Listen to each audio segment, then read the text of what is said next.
Porque el capítulo Trump y aranceles no está terminado ni mucho menos. No, exactamente. ¿Por qué decimos esto? Porque el próximo 9 de julio, finaliza esta pausa arancelaria que impuso el presidente de los Estados Unidos, acordada de alguna manera con el resto de las naciones, incluso con el bloque europeo, ¿no? Y las naciones que se encuentran en dicho bloque.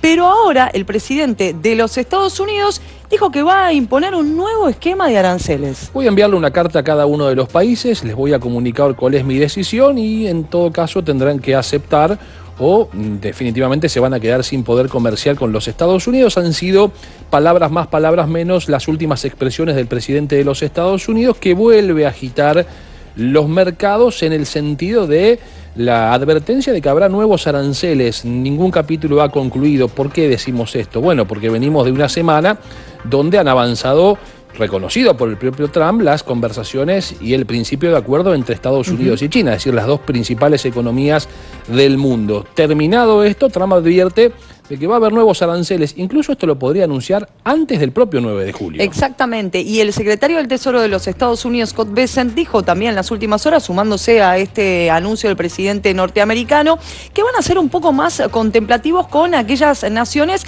que tengan buena fe, ¿no? En poder, y abrir escenarios y abrir caminos para poder alcanzar un entendimiento. Recordemos, más allá de lo que recién contaba Sebastián Dumont, de este borrador, este bosquejo con China, que el único acuerdo alcanzado con Estados Unidos ha sido con el Reino Unido. Exactamente. Hablemos de Trump y su relación con el titular de la Reserva Federal.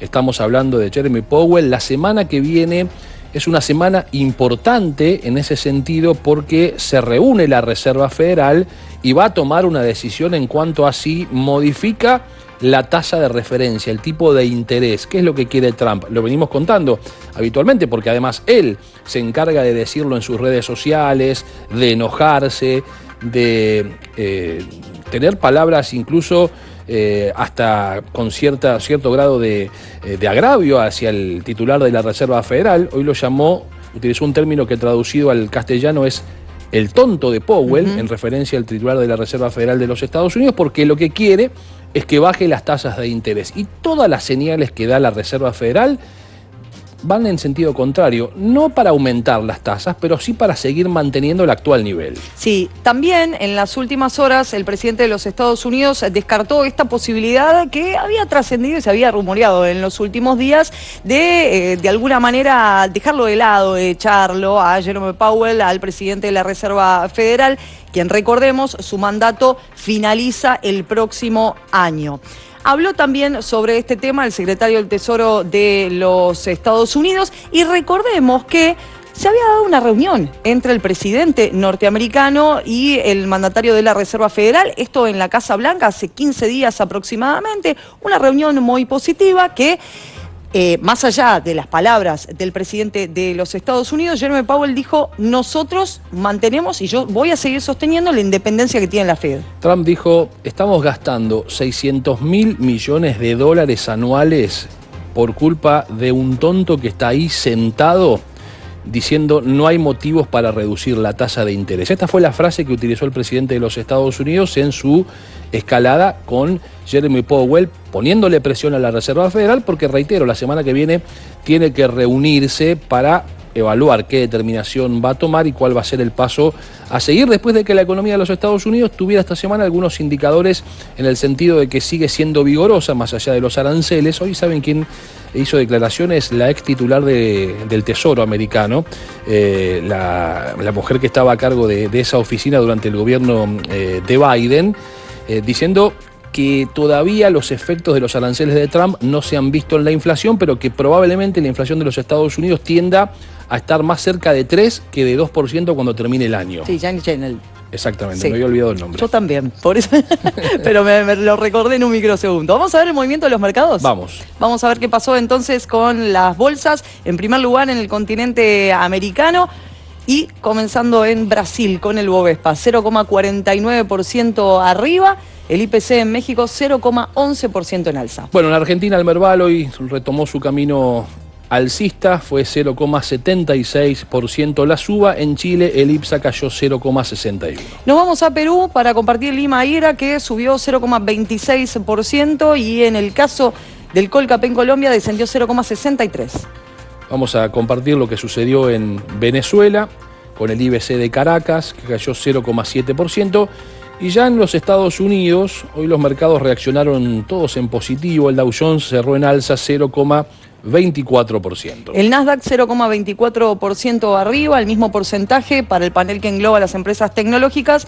Y cerramos con el Standard & Poor's 500, que cerró también en alza 0,38%. Veamos qué sucedió en Asia con los principales mercados de ese continente, también atentos a lo que ha sido el resultado de las reuniones entre Estados Unidos y China en Londres. Iniciamos con el Nikkei 225 de Japón, que subió 0,55%. En Hong Kong el Hang también subió 0,84%. En Corea del Sur el Kospi Seúl arriba 1,23%.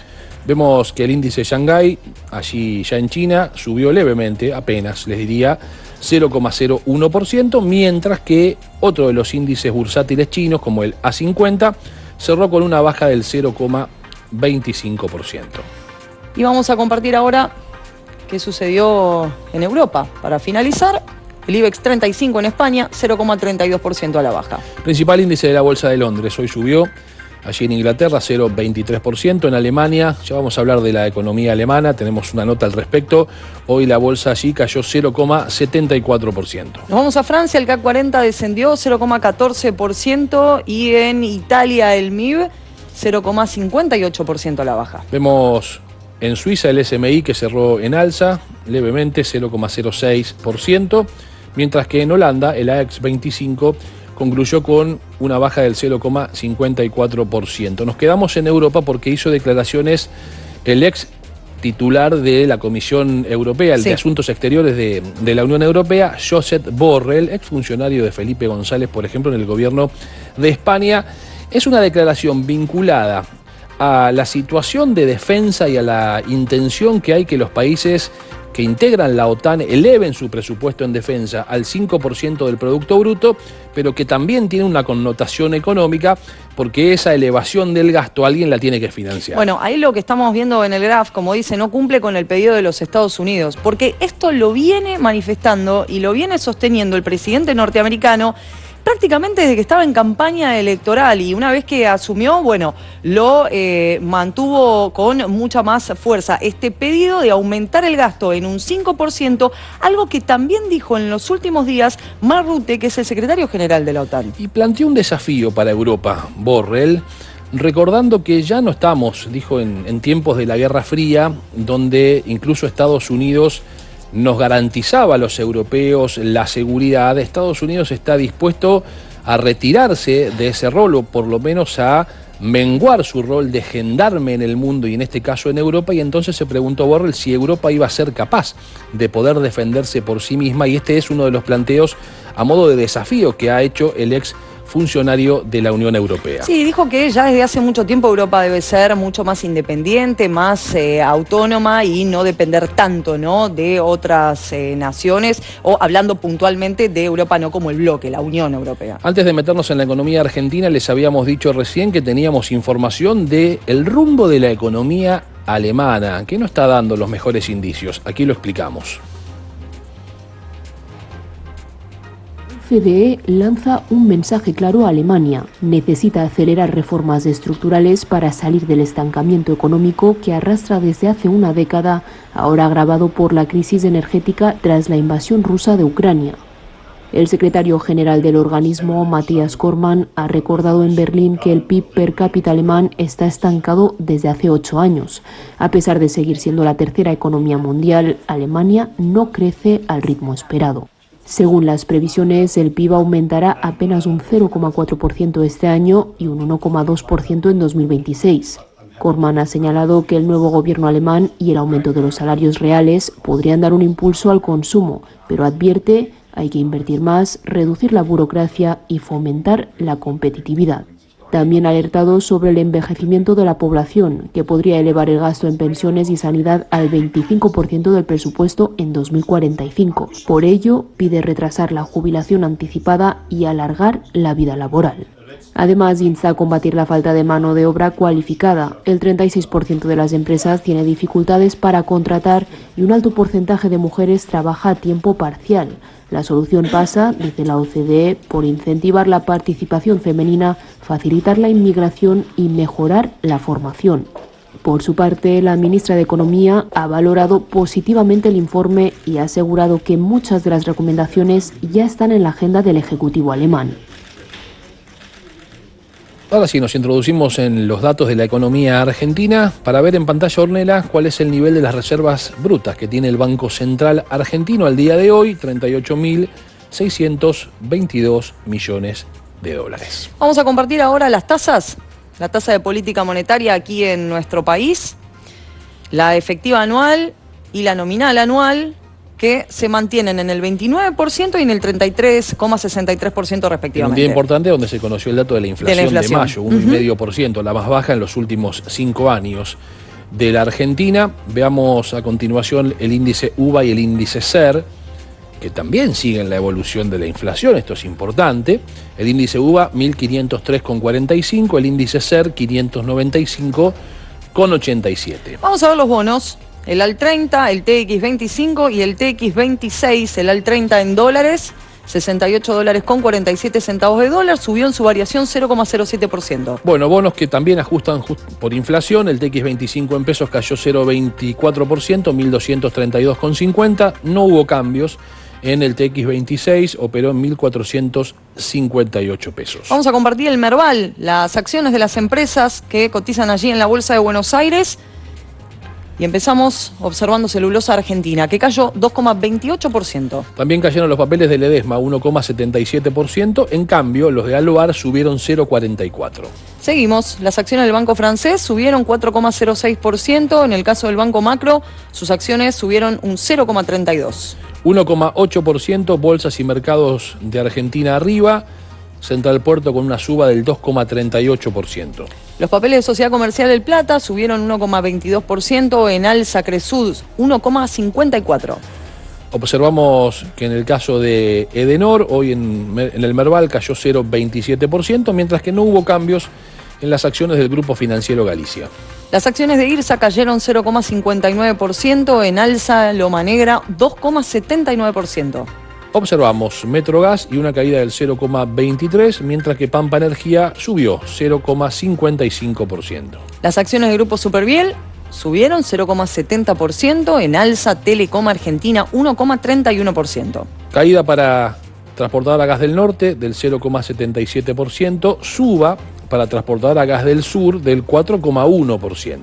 Compartimos los papeles de Transener, que subieron también 2,62%, las acciones de Ternium Argentina en alza 1,10%. Banco de Valores arriba 0,55%, sin cambios los papeles de YPF en Buenos Aires. Tampoco hubo cambios en el dato del riesgo país argentino, a él nos referimos, lo vamos a ver a continuación también en pantalla, se mantiene en este número 666 y nos vamos al riesgo país del continente. Vamos a ver qué pasó con el resto de las naciones del continente americano, comenzando en los Estados Unidos, que es la referencia, y seguimos en Uruguay. 80 puntos básicos, descendió en su variación 2,5%. Hubo una subasta importante de bonos a 30 años del Tesoro americano por 22.000 millones de dólares, que fue exitosa. Esto impactó también en la cotización de ese bono. Chile no tiene cambios en su riesgo país, 115 puntos básicos.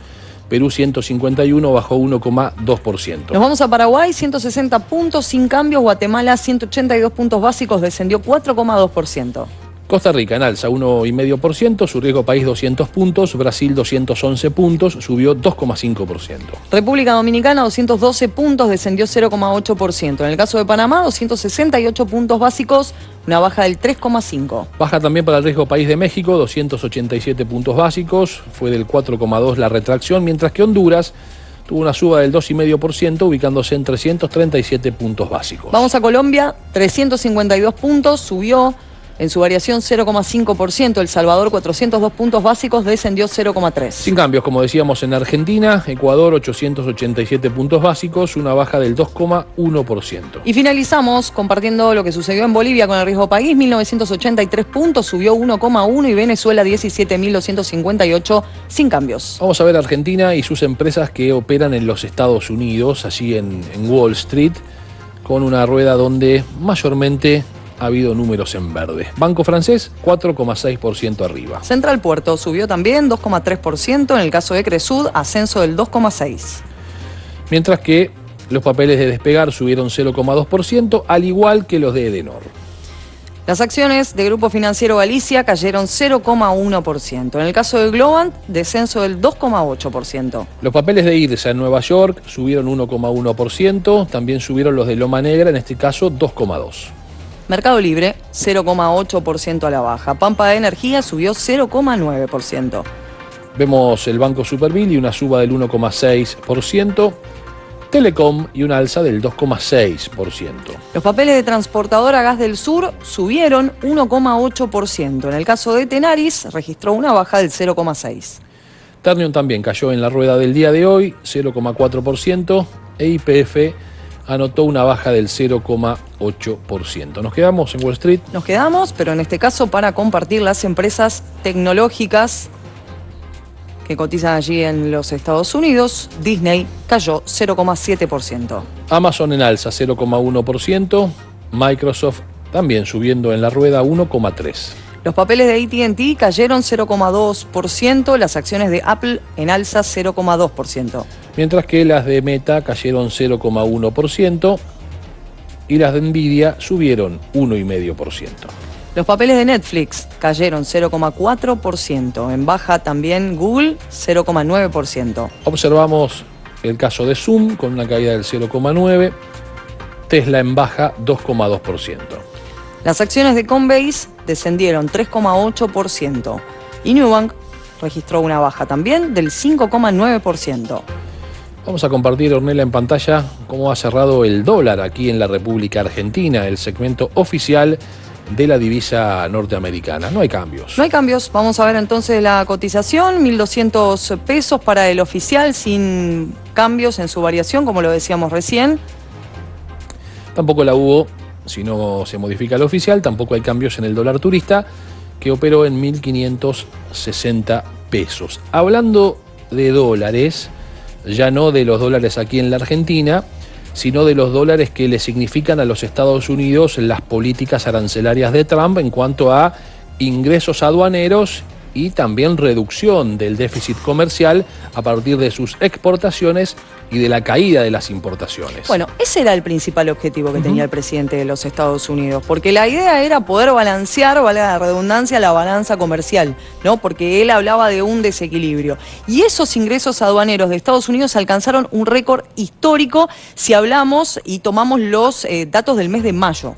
270% respecto al mismo mes del año anterior subieron los derechos aduaneros. Estamos refiriéndonos a una cifra de 23.000 millones de dólares como consecuencia, reiteramos, de la elevación de los aranceles a la importación de muchos productos que llegan a los Estados Unidos. Un dato celebrado por el Tesoro. Por eso Trump insiste en la necesidad de bajar las tasas de interés, porque lo que ingresa por un lado se va por otro lado, por otra vía, que es el pago de altísimos intereses a la propia deuda fiscal que tiene el gobierno americano. Bueno, esa es la presión que ejerce constantemente el presidente de los Estados Unidos a la Fed, y es la tensión que mantiene, lo que contábamos recién, con el presidente de la Reserva Federal, con Jerome Powell. Vamos a ver un gráfico en pantalla a propósito de la relación comercial entre los Estados Unidos y China, que nos permite observar las exportaciones de China hacia los Estados Unidos, cuándo aumentaron con respecto al mes anterior y cuándo bajaron con respecto al mes anterior. Las barras de color naranja nos muestran caída con respecto al mes anterior.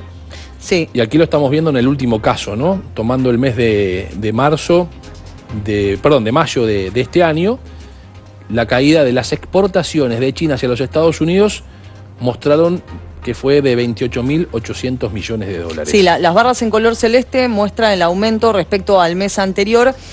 Y está tomado desde el mes de enero de 2024, por eso allí estamos viendo la marca, ¿no? 2025, enero, febrero, marzo, abril, mayo, llega hasta el mes de mayo, que es lo que estábamos marcando recién, ¿no? Este aumento. ¿Y saben por qué en marzo hubo este aumento de las exportaciones desde China hacia los Estados Unidos? Porque sabían que iban a ingresar o iban a ponerse en vigencia los aranceles, que anunció el 2 de abril claro, el presidente de los Estados Unidos. Entonces muchos aprovecharon y aceleraron importaciones desde China hacia los Estados Unidos. Después vemos que claramente el efecto aranceles hizo su cuota aparte y fueron cayendo entonces las exportaciones de China hacia los Estados Unidos. Continuamos con más datos económicos. Vamos a ver qué pasó con el petróleo, con el crudo. En primer lugar, entonces, el mercado de referencia europeo, el Brent, aquí lo tenemos, 0,80% en alza, el precio del barril, $70.33 de Sigue dólar. tensionado este mercado a propósito de lo que está pasando entre Estados Unidos e Irán. Ayer se había disparado el precio del crudo a nivel internacional, hoy siguió esa tendencia más leve, pero tendencia al alza. Vamos a ver el WTI, sí, que es la referencia en los Estados Unidos, que también subió 1,03%, $68.85. Compartimos el valor del oro y para finalizar el valor del Bitcoin. El valor del oro en esta jornada se ubica, allí lo tenemos, $3.402.40 de dólar, registrado en este caso un alza del 1,1%. Y cerramos con el valor del Bitcoin, la principal criptomoneda, la más conocida por cierto, $105.983, cayendo más del 2,5%. Bien, hacemos una pausa, Hacemos Sebastián. una pausa, la primera, aquí en la noche de Así Canal es, 26. en instantes regresamos porque hasta las 22 horas seguimos nosotros con más información.